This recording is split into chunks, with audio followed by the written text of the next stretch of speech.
नमस्कार, मैं हूं संजय शर्मा। आप देख रहे हैं 4 PM गुजरात।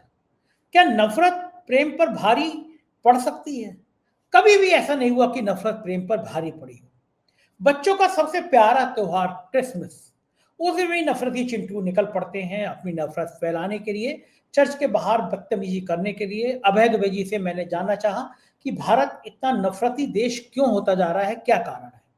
इधर नफरती चिंटू 24 तारीख की रात से हंगामे का प्लान बना रहे थे, उधर प्रधानमंत्री जी चर्च के बाहर कुछ नहीं कह रहे थे, लेकिन चर्च के अंदर जाके वो सारा संदेशा दे रहे थे। राजनीति क्या है, अभय दुबे जी ने बहुत विस्तार से समझाई है। 4 PM गुजरात को सब्सक्राइब करिए, ज्वाइन करिए, चलते हैं अभय दुबे के पास। 4 PM न्यूज नेटवर्क में बहुत बहुत स्वागत है अभय दुबे जी आपका। और मैंने एंट्रो में अपने दर्शकों को बताया कि पूरे देश भर में क्रिसमस के मौके पर किस तरह चर्चों के आगे हुड़दंग काटा गया। तुलसी का घर हर एक घर, हर व्यक्ति के घर में होता है। जरूरी नहीं वो हिंदू हो, उसी के घर में तुलसी हो। तुलसी का पौधा इतना फायदेमंद होता है, मैंने तो मुसलमानों के घर में भी तुलसी रखा देखा। तो उन्होंने कहा कि साहब आज 25 दिसंबर को तुलसी जयंती है, आप तुलसी जयंती मनाइए, आप पीपल जयंती मनाइए, रोका किसने आपको। लेकिन आप क्रिसमस में मनाइए, तुलसी जयंती मनाइए। और मजे की बात यह कि मेरी सोसाइटी में एक साहब रहते हैं, बिल्कुल कट्टर वाले बीजेपी वाले हैं, मतलब वो कट्टर वाले संघ वाले हैं। उम्र भी काफी हो गई है, उन्होंने अयोध्या में कार सेवा आर सेवा में भाग लिया था। उनके जो बच्चे हैं, मतलब उनके बेटी का बच्चे हैं, वो घर में हमेशा क्रिसमस का ट्री लगाते हैं। मेरी बेटी छोटी थी, मेरा बेटा छोटा था, वो तकिए के नीचे गिफ्ट रख के सोते थे कि ये सेंटा आएगा, ये गिफ्ट देगा। मुझे लगता है बच्चों को लेकर इतना उत्साह किसी त्योहार पे नहीं होता। और मुझे लगता है कि हर त्योहार जो होता है वो अलग अलग लोगों का होता है। जैसे होली है, दिवाली है, त्योहार बच्चों के सारे हैं, लेकिन वो पर्टिकुलर मुझे लगता है बच्चों के लिए डिजाइन किए गए त्योहार नहीं है। मतलब हम लोग भी दिवाली में घर सजाएंगे, करेंगे, और बच्चे पटाखे चलाएंगे, हम लोग शामिल होंगे, लेकिन बच्चों के लिए जो त्योहार है वो शायद क्रिसमस ही है, जिसमें सेंटा क्लॉज आएगा, सेंटा क्लॉज गिफ्ट देगा। और मेरे ख्याल से हिंदुस्तान के जितने परिवार होंगे, उनके जितने छोटे बच्चे होंगे, उनके जहन में अभी तक सेंटा क्लॉज है कि 24 तारीख की रात को तकिए के नीचे रखेंगे और माँ बाप कुछ ना कुछ गिफ्ट ला कर रखते हैं कि ये सेंटा क्लॉज तुम्हें ये गिफ्ट देगा। ऐसे में इतनी नफरत हर त्योहार पर, क्या फर्क पड़ रहा है? होली पे मुसलमान होली मनाएं, ईद हिंदू मनाएं, बड़ा क्रिसमस डे हर समुदाय मनाए, इससे समस्या क्या आती है? इतनी नफरत क्यों भरी हुई है कि हर समय नफरत में रहना है? ये गुस्सा, ये उबाल, ये क्यों देश को बर्बाद कर रहा है? भाई जी, कहाँ चूक हो रही है? अच्छा संजय जी, आपने बिल्कुल ठीक कहा कि सारे देश में चर्चों के सामने हुल्लड़ मचाया गया। चर्चों के सामने बैठकर हनुमान चालीसा पढ़ने की कोशिश की गई, पथराव भी हुआ, अंदर घुसकर चर्चों में प्रार्थना सभाओं में भी गड़बड़ी की गई, कुर्सियां फेंकी गईं और पता नहीं क्या-क्या हुआ। तरह-तरह की बयानबाजी हुई, सड़कों पर मोटरसाइकिलें निकालते हुए नारे लगाए गए। ये सारा का सारा काम हुआ। पहली बात तो ये है कि अगर आप टीवी पर आने वाले इन तमाम चित्रों को देखें, तो आप पाएंगे कि किसी भी ऐसे कार्यक्रम में 50 से लेके 60, 50 अगर संख्या हो तो बहुत बड़ी संख्या है। आमतौर पर बहुत ही कम संख्या में लोगों का एक समूह ये सारी गतिविधियां करते हुए देखा गया। वो समूह आक्रामक होता है, वो समूह बहुत जोश में होता है, वो समूह हिंदुत्व का दावा करते हुए सामने आता है और उस समूह की रोकथाम करने के लिए पुलिस अगर होती भी है तो वो कोई कार्रवाई नहीं करती, वरना होती ही नहीं है, उपलब्धि नहीं होती है। अगर उस समूह के खिलाफ कोई एफआईआर दर्ज कराने की कोशिश की जाए तो कोई एफआईआर उस समूह के खिलाफ नहीं दर्ज होती, कुछ भी नहीं होता और इससे उसको पूरी तरह से शह मिलती है। और खास बात यह है कि जब भारतीय जनता पार्टी के और राष्ट्रीय स्वयंसेवक संघ के प्रवक्ताओं से टीवी पर या सोशल मीडिया पर या मीडिया में कहीं पूछा जाता है कि भाई आप ऐसा क्यों कर रहे हैं? तब वो कहते हैं कि क्रिसमस से हमें कोई नाराजगी नहीं है। हम तो जबरन और जबरदस्ती हो रहा जो धर्म परिवर्तन है, उसके खिलाफ कर रहे हैं। तो फिर से एंकर पलट के पूछता है, लेकिन वहां तो चर्च में क्रिसमस मनाया जा रहा था, कोई धर्म परिवर्तन की कार्रवाई नहीं हो रही थी। ऐसा नहीं था कि चर्च में कुछ लोगों को ले जाकर उनको प्रलोभन दिए जा रहे थे कि आप अपना बपतिस्मा करा लीजिए, आप अपना धर्म छोड़ के ईसाई बन जाइए। ऐसा तो हो नहीं रहा था। जो धर्म परिवर्तन वाला मुद्दा है वो तो एक दूसरा मुद्दा है। संविधान किसी भी व्यक्ति को अपना धर्म परिवर्तन की इजाजत देता है। किसी का धर्म परिवर्तन होना करना गैर संवैधानिक काम नहीं है, नंबर एक बात। दूसरी बात, अगर जो संगठन अपने धर्म का प्रचार करना चाहते हैं, उन्हें अपने धर्म का प्रसार करने की भी संविधान इजाजत देता है। मुसलमानों को अपना धर्म के पालन करने का और अपना प्रचार करने की इजाजत देता है। प्रचार करने में धर्म परिवर्तन करने के लिए लोगों से आग्रह करना भी शामिल है, तभी तो प्रसार होगा उनके धर्म का। इसी तरह ईसाइयों को भी अपनी पूजा पद्धति का पालन करना और अपने धर्म का प्रचार करने की भी संविधान इजाजत देता है। ये बात सही है, संविधान प्रलोभन, लालच देकर धर्म परिवर्तन की इजाजत नहीं देता। संविधान डरा धमका कर धर्म परिवर्तन की इजाजत नहीं देता। वो अपराध है और उसके खिलाफ कानूनी कार्रवाई होनी चाहिए। तो जहां पर यह अपराध हो रहा हो वहां पर आपकी सरकारें हैं सब जगह, वहां पर आप कानूनी कार्रवाई कीजिए। अब लखनऊ में तो कहीं धर्म परिवर्तन की कार्रवाई हो नहीं रही है, गतिविधि हो नहीं रही है। मध्य प्रदेश के जिन चर्चों के सामने ये सब हुआ है वहां कोई धर्म परिवर्तन की तो कोई कार्रवाई नहीं हो रही है, या ऐसा करने वालों को पहले से पता हो कि यहाँ पर वो लोग बैठे हुए हैं जो धर्म परिवर्तन की किसी गैर कानूनी कार्रवाई में शामिल रहे हैं, इसलिए उनके खिलाफ प्रदर्शन कर रहे हैं। ऐसा भी कोई प्रमाण सामने नहीं आया।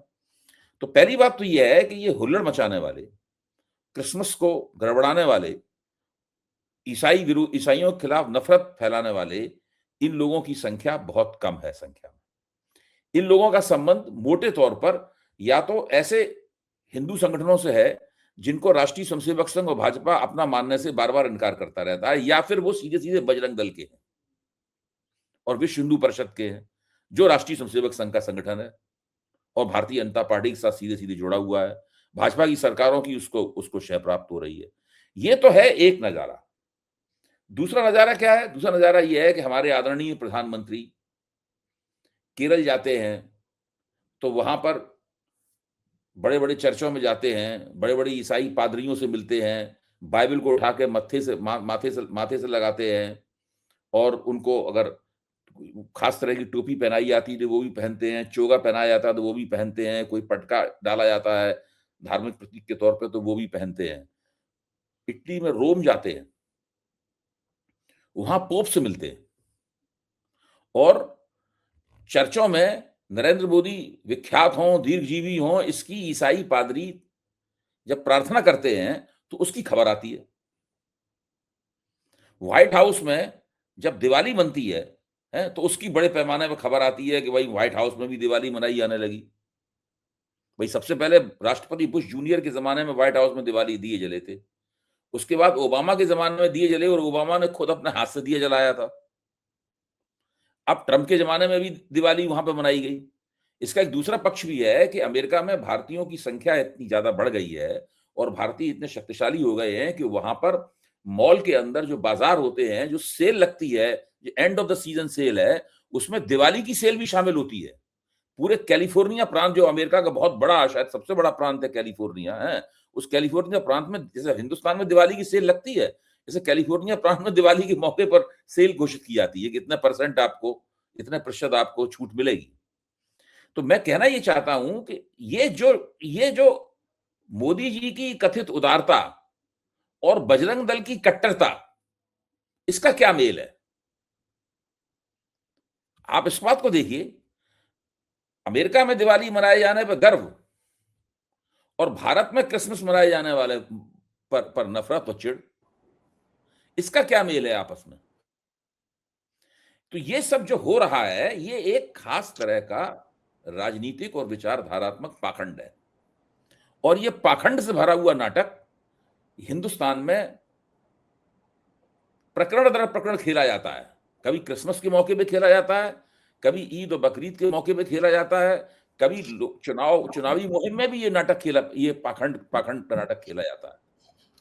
मोदी जी पोप के पास जाएंगे, बाइबल उठा के माथे से लगाएंगे, क्रिश्चियन पादरियों के साथ में बैठेंगे और चर्च में खड़े होकर जब वहां पे मास हो रहा होगा, यानी सामूहिक प्रार्थना हो रही हुई, तो उसमें इस तरह शामिल हो रहे होंगे जैसे खुद भी ईसाई हों। ये सब वो करने के लिए तैयार हैं। इसका वीडियो फुटेज भी दिखाया जाएगा। लेकिन मोदी जी अपनी राज्य सरकारों को ये आदेश नहीं देंगे कि वो क्रिसमस पे हुल्लड़ मचाने वालों को ठोक पीट के दुरुस्त कर दें। उनके खिलाफ मुकदमे दर्ज करें, क्योंकि वो गैर कानूनी काम कर रहे हैं, ये आदेश नहीं देंगे। बजरंग दल के किसी व्यक्ति के ऊपर आंच नहीं आएगी कतई। और जब जहां भाजपा की सरकार नहीं होती, वहां बजरंग दल का बिल्कुल पराक्रमी नहीं लगता होता। वो वहीं पराक्रमी होता है जहां भाजपा की सरकार होती है। तो ये सब जो हिंदुस्तान में हो रहा है, ये अजीब तरह की चीज है। अब आप इसको कैसे परिभाषित करेंगे? जिस देश का प्रधानमंत्री ईसाई धर्म गुरुओं से लगातार मिलाभेटी कर रहा है, उसी देश में उसी की पार्टी के लोग, भाई बजरंग दल का सदस्य जो होता है वो भाजपा का कार्यकर्ता भी होता है, वो संघ का स्वयंसेवक भी है और बजरंग दल का हुल्लड़बाज भी है। एक साथ 3 भूमिकाएं निभाता है। वो शाखा में जाता है, ध्वज प्रणाम करता है, नमस्ते सदा वत्सले गाता है। भारतीय जनता पार्टी का चुनाव होता है तो भाजपा के लिए प्रचार कार्य करता है, वोटरों को घर से निकालता है, बूथ लेवल एजेंट का भी काम करता है, पन्ना प्रमुख भी वो होता है। और जब बजरंग दल को कहीं आक्रामक कोई कार्रवाई करनी होती है, अपनी हुल्लड़बाजी करनी होती है, तो उसमें भी आगे बढ़ चढ़ के भाग लेता है। वो एक आदमी नहीं, वो 3 आदमी है उसके अंदर। ठीक बात एक है। ऐसे व्यक्ति, और ऐसे व्यक्ति को नरेंद्र मोदी नियंत्रित करने के लिए बिल्कुल तैयार नहीं है। मोहन भागवत ऐसे व्यक्ति को नियंत्रित करने के लिए बिल्कुल तैयार नहीं है। नरेंद्र मोदी ने एक बार बड़ी चालाकी से गो हत्या में भागीदारी करने वाले तथाकथित गोरक्षकों के खिलाफ एक वक्तव्य उन्होंने दिया था कि इसमें 80-85% रात भर अपराध करते हैं, दिन गुंडे होते हैं। दरअसल ये है, उस एक वक्तव्य को अगर आप छोड़ दें तो बाकी नरेंद्र मोदी ने मुंह भी नहीं खोला है इन लोगों के खिलाफ कभी। इनके खिलाफ कानूनी कार्रवाई करने की बात तो कुछ और, उसको छोड़ ही दीजिए बात उसको। तो ये स्थिति है। तो ये जो नंगा पाखंड हो रहा है, और मीडिया वाले भी बड़े लटपटाए हुए ढंग से इस नंगे पाखंड में भाजपा और इन कट्टरपंथी लोगों को, नरेंद्र मोदी को एक पतली गली मुहैया कराते रहते हैं ताकि वो उस पतली गली से निकल जाए। सही, बिल्कुल सही बात है। ये मौका बल्कि सामने नंगा पाखंड हो रहा है और कोई इसको रोकने के लिए तैयार नहीं। मोदी जी की कथित उदारता और बजरंग दल की कट्टरता, ये दोनों आपस में गुथे हुए हैं एक खास तरह की राजनीति को जिताने के लिए। ये दोनों मिलकर सोच समझ के मिलीजुली कुश्ती भी नहीं हो रही है, ये मिलजुल कर बड़ी चालाकी के साथ में ये पूरा काम किया जा रहा है। बिल्कुल अभेद जी। और मैं तो क्रिसमस वाले दिन इस बार भी फिर प्रधानमंत्री चर्च में गए, और मुझे लगता है कि ये 2 टके के मानसिक बुद्धिहीन लोग जो चर्च के बाहर हंगामा कर रहे थे और वहां पे खड़े होके भगवान राम का, जय श्री राम के नारे लगा रहे थे, इनको तो पता भी नहीं होगा कि राम का अर्थ क्या होता है, राम का अर्थ कितना विशाल करना होता है। लेकिन इन ढक्कन टाइप के लोगों को दर्द नहीं होता कि हमारे प्रधानमंत्री तो चर्च में खड़े हुए हैं, पादरी के सामने। वो जानते हैं, देखिए दर्द नहीं है, वो जानते हैं कि ये सब क्यों हो रहा है। उनको पता है कि ये कलाकारी क्यों हो रही है। मतलब ऐसी बात नहीं कि वो नरेंद्र मोदी के खिलाफ हों। उनके मुंह से नरेंद्र मोदी की इस बात के लिए आप आलोचना नहीं सुनेंगे कि ईसाई पादरियों के साथ हेलमेल कर रहे हैं। बिल्कुल नहीं। वो जानते हैं कि ये कलाकारी करना नरेंद्र मोदी जो कर रहे हैं ये उनका काम है, और बजरंग दल वाले जो कर रहे हैं बजरंग दल वालों का काम है। दोनों की जिम्मेदारियां फिक्स हैं, दोनों की जिम्मेदारियां तयशुदा हैं।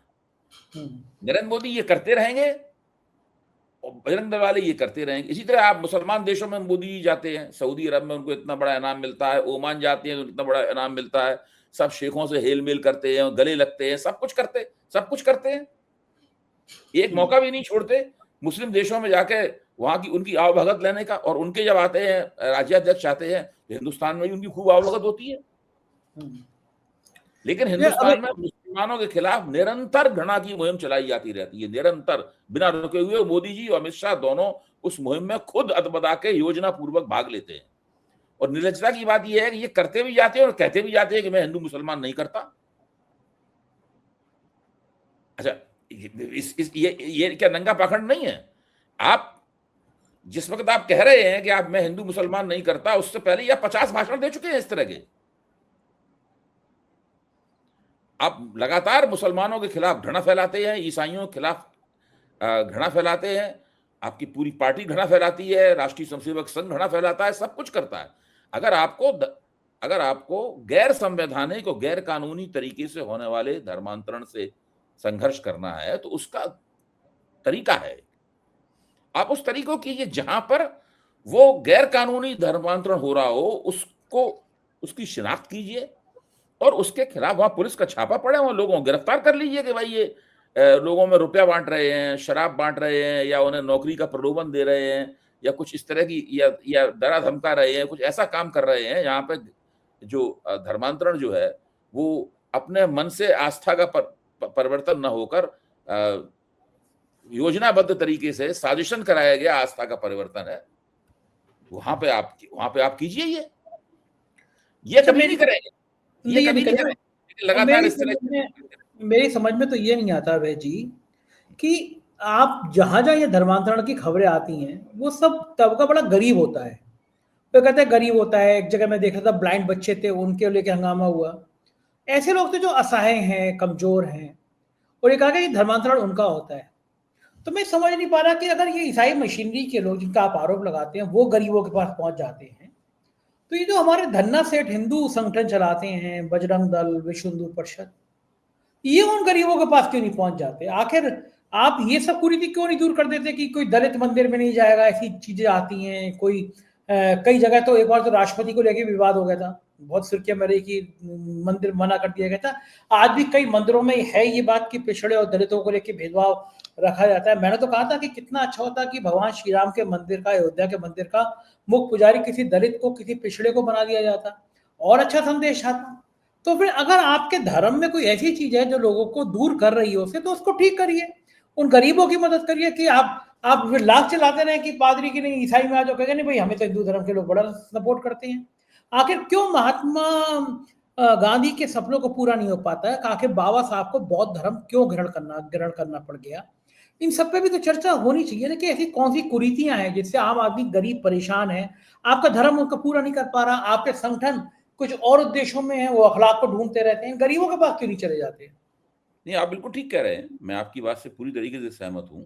देखिए, भारत में हिंदू धर्म की कुरीतियों का लाभ उठाकर उन कुरीतियों के शिकार लोगों का धर्मांतरण कराने के महात्मा गांधी भी खिलाफ थे। वो भी इस तरह के धर्मांतरण के विरोध में बोलते थे। लेकिन महात्मा गांधी ने ये कभी नहीं कहा कि कांग्रेस सेवा दल के लोग जाएं और चर्च में घुस जाएं, पत्थरबाजी करें और वहां पर कुर्सियां पटकें जाकर। ये महात्मा गांधी ने कभी नहीं कहा। महात्मा गांधी ने ये कभी नहीं कहा कि चर्च के सामने वो जाएं, वहां हनुमान चालीसा का पाठ करने लगे, वहां जय सिया राम के नारे लगाने लगे। महात्मा गांधी भी राम राज्य की वकालत करते थे। मरते वक्त उनके मुंह से हे राम ही निकला था, उनके मुंह से। जब उनको नाथूराम गॉडसे ने उनकी हत्या की तो देह त्यागते वक्त उनके मुंह से हे राम ही निकला था। ये महात्मा गांधी ने कभी नहीं किया। महात्मा गांधी ने इस बात का सबूत, उदाहरण पेश किया कि जिस तरह के धर्मांतरण के वो विरोधी हैं उसके साथ कैसे संघर्ष किया जाना चाहिए। मैं भी इस तरह के धर्मांतरण का विरोधी हूं कि आप मान लीजिए किसी धर्म में कोई कुरीति है तो आप खास तौर से उस कुरीति के शिकार लोग जो है ना उनको उकसाएं उस धर्म को छोड़ देने के लिए, और उन्हें इस प्रकार के सब्ज बाग दिखाएं कि वो उनके धर्म में आ जाएं तो वहां पर ज्यादा समता मूलकता प्राप्त होगी। रिकॉर्ड ये बताता है कि जिन कमजोर जातियों के लोगों ने सिख धर्म अपनाया, जिन कमजोर जातियों के लोगों ने इस्लाम अपनाया, जिन कमजोर जातियों के लोगों ने क्रिश्चियनिटी अपनाई, वहां पर उनको पहले से मजबूत जातियां जो उस धर्म में बैठी हुई थी उनके उनके उनके बराबर आने का मौका नहीं मिला। भाई जो दलित सिख हैं, जैसे कांशीराम दलित सिख थे। कांशीराम कहते थे मैं रामदसिया चमार हूं, खुद उन्हीं के शब्द हैं, मैं रामदसिया चमार हूं। वो दलित सिख थे कांशीराम। लेकिन जो जो जाट सिख है पंजाब का, जो ऊंची जात का सिख है, मजबूत है, इसके पास जमीन है, वो कांशीराम की बिरादरी के सिखों को बराबर का स्थान देने के लिए तैयार नहीं है। एक ही पायदान पर दोनों खड़ा करने के लिए तैयार नहीं है। यहां तक के ऐसे सिखों को दूसरे गुरुद्वारे भी बनाए। मतलब सिख धर्म जो समानता में विश्वास करता है, वहां पर कमजोर जाति के लोग जब सिख बनते हैं तो उनको अपने अलग गुरुद्वारे बनाने पड़ते हैं। वो उन गुरुद्वारों में जाके अरदास नहीं कर सकते जो जाट सिखों के गुरुद्वारे हैं। इसी तरीके से क्रिश्चियनों का मामला, जो सीरियन क्रिश्चियन है वो है जो ब्राह्मण है, जो ईसाई बन गए। वहां पे भी जो कमजोर जाति के जाते हैं, दलित सिख जाते हैं, जो दलित क्रिश्चियन है, उनको अलग से उनकी जमात होती है और वो अलग दुनिया उनकी होती है। मुसलमानों में भी जो मैला उठाने वाले, अस्वच्छ काम करने वाले जो मुसलमान हैं, जो लाल बेगी हैं, हलाल खोर हैं, ये मुसलमान हैं। इन मुसलमानों के साथ उस तरह का समतामूलक व्यवहार नहीं होता जिस तरीके से इस्लाम में इस्लाम वकालत करता है, इसके लिए इस्लाम जाना जाता है। तो भारत में जो कमजोर जातियां धर्मांतरण करके तथाकथित समतामूलक धर्मों में गई हैं, उनको उनकी स्थिति कोई बहुत अच्छी नहीं है, ना उनकी आर्थिक कोई बहुत प्रगति हुई है, और ना ही ऐसा नहीं है कि वो वहां पर जाकर शेखों, मुगलों और पठानों के साथ बैठ के उन्हीं के साथ दस्तरख्वान पे खाना खा रही हों, ऐसी स्थिति नहीं है। तो सवाल यह है कि ये जो पहलू है धर्मांतरण का, ये एक नाजुक पहलू है, ये एक जटिल समस्या है। ये केवल ऐसी समस्या नहीं है जिसको एक झटके से इसी तरीके से निपटा दिया जाए। और ये लोग दरअसल जो अल्पसंख्यक धर्म है भारत में, उन अल्पसंख्यक मजहब हैं जो अल्पसंख्यक मजहबों के खिलाफ एक हिंदू प्रतिक्रिया पैदा करने के लिए ये सब नाटकबाजी करते हैं। इनको इसमें कोई दिलचस्पी नहीं है कि हिंदुस्तान में कमजोर जातियों का उत्थान हो, और इतना उत्थान हो ताकि उन्हें अपना मजहब बदलने के बारे में सोचना भी ना पड़े। बिल्कुल ठीक बात कह रहे हैं। अच्छा, मैं ये भी जानना चाहता हूँ, दर्शक मेरे समझ लें कि जो ईसाई समुदाय है इसका दुनिया में कितना प्रभाव है। जो देश है ताकतवर देश, उनके अंदर ईसाई समुदाय का कितना प्रभाव है। 2014 में जब प्रधानमंत्री जी ने शपथ ली, उसके बाद अचानक कुछ चर्चों पे पथराव हुआ। तो जरा अभय जी, आप दर्शकों को बताइए कि दुनिया में के ताकतवर देशों ने उसका कितना भारी रिएक्शन किया। और ये कुछ रिएक्शन वैसे ही था जैसे नूपुर शर्मा ने पैगंबर साहब के खिलाफ एक टिप्पणी कर दी थी, तो खाड़ी के और तमाम मुस्लिम देशों ने इतना कड़ा प्रतिवाद किया था कि भारत सरकार सख्ते में आ गई थी और तत्काल नूपुर शर्मा को पार्टी से बाहर का रास्ता दिखा दिया गया था। आज तक पार्टी से वापस अंदर लेने की हिम्मत नहीं जुटा पाए। तो जरा दर्शकों को आज ये समझाइए कि ईसाई समुदाय की दुनिया में ताकत क्या है, और वो ताकत अगर आप इस तरह हमला करेंगे, चर्चों पे हमला करेंगे, उनके समुदाय पे हमला करेंगे, तो उसका दुनिया में क्या रिएक्शन हो सकता है और फिर भारत में उसका क्या प्रभाव पड़ सकता है। 2014 में जब नरेंद्र मोदी पूर्ण बहुमत के, स्पष्ट बहुमत के प्रधानमंत्री बने, तो उसके बाद इस तरह की हिंदुत्ववादी ताकतों में जोश आया, और उन्होंने मुसलमानों के खिलाफ तो कार्रवाइयां शुरू की ही, और उन्होंने चर्चों के ऊपर पत्थरबाजी शुरू कर दी। देश में बहुत जगह ऐसी घटनाएं हुई जिसमें चर्चों पर पत्थरबाजी हुई। तो जो पूरा पश्चिमी जगत है, पूरा यूरोप और यूनाइटेड स्टेट्स ऑफ अमेरिका, इधर ऑस्ट्रेलिया, न्यूजीलैंड, ये पूरी दुनिया, कनाडा, ये सारी की दुनिया, ये ईसाइयों की दुनिया है। ये दुनिया के सबसे मजबूत देश हैं, सबसे शक्तिशाली देश हैं, सबसे भारत के अच्छे संबंध हैं, और काफी कुछ भारत के व्यापारिक संबंध हैं, और अंतर्राष्ट्रीय संबंधों में भारत की जो साख है वो इन लोगों से संबंधों पर आधारित है। वहां से बहुत जबरदस्त आपत्ति आई, और उस आपत्ति के चलते बड़ी होशियारी से, और मैं कहूंगा कि एक तरह की चतुराई दिखाते हुए, चर्चों पर होने वाले हमलों को बंद करा दिया गया। अच्छा, लेकिन छुटपुट ये घटनाएं होती रही।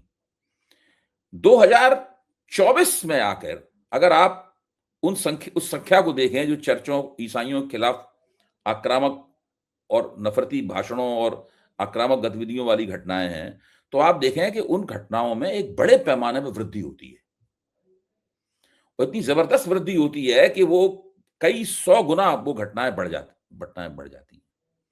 तो ऐसा कुछ तो हुआ है हिंदुत्व की राजनीति के अंदर, जिसमें इन लोगों ने एक नई टेक्निक खोज निकाली है।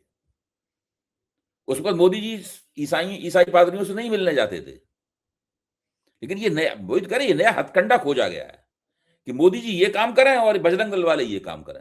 ये बजरंग दल और मोदी जी की जुगलबंदी है। मतलब मोदी जी चर्चों में जाएं, वहां मास में सामूहिक प्रार्थना में भाग लें, पोप के साथ मिलें, और यहाँ बजरंग दल वाले ईसाई चर्चों के खिलाफ आक्रामक गतिविधियां करें।